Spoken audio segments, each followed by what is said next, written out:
Since I was young, I've journeyed to discover the origins of my mom's last name, over 20 years of research. I have had to adjust the meaning of my own name to suit a colonial narrative. Watching an indigenous translated name from Paleo-Hebrew indigenous glyphs, apparently exclusive to my tribe, evolve into something I don't agree with because of colonial narratives is disgusting. With each new discovery, I've noticed an evolution of my names, meaning let's do a chronological look at it, in reference to European history, and why it was never meant to define a people, but a celestial form of liti, or enlightenment, not the modernization white. As white people as a group is a modern construct, it cannot be applied in past tense, as the true meaning of my last name does not time travel, haha. The term white has ancient roots as a color description, while its use as a racial category, or whiteness, is a modern social construct that emerged in the 17th century. The word originates from the Old English huet, meaning bright, clear, or shining, before 1150. By approximately 1200, it was used figuratively to represent moral purity. In ancient Rome, candidus, bright white, was the root for candidate because seekers of public office wore chalk-whitened togas. The transition from a color description to a racial identity occurred primarily in the 17th century to justify social hierarchies and the enslavement of Africans. The earliest known printed reference to Europeans as white people is found in the play The Triumphs of Truth by English playwright Thomas Middleton. In the American colonies, the term first appeared in legal records in the late 17th century. A 1681 Virginia law used the word white to ban marriages between Africans and Europeans.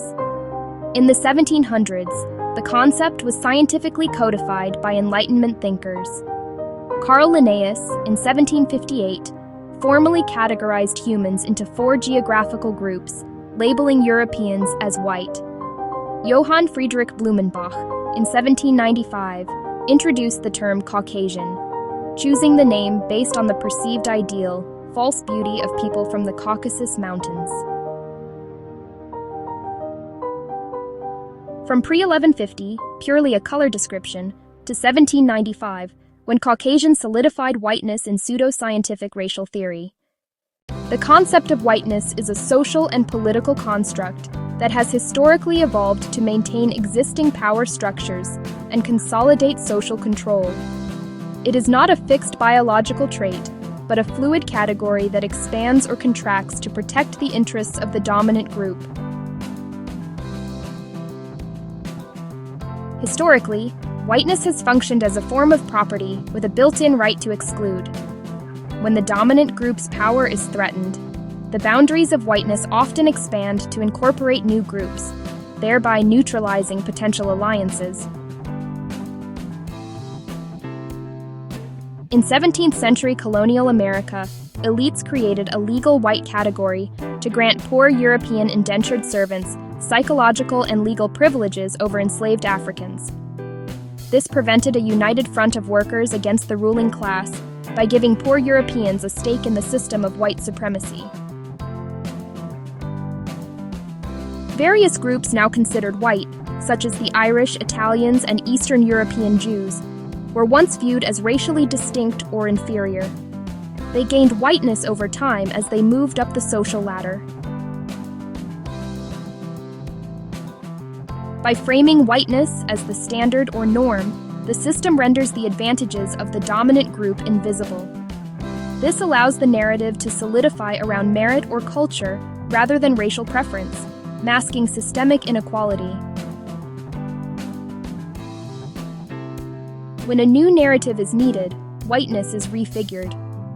In the 19th century, whiteness was tied to a God-given right to land, solidifying a national identity that excluded indigenous and black people. In the early 20th century, the broad category of Caucasian was solidified to unify disparate European ethnicities into a single white race in opposition to non-white groups. In summary, whiteness is a metastable vocation, a tool that is redefined whenever necessary to ensure that power remains concentrated. Thanks for watching.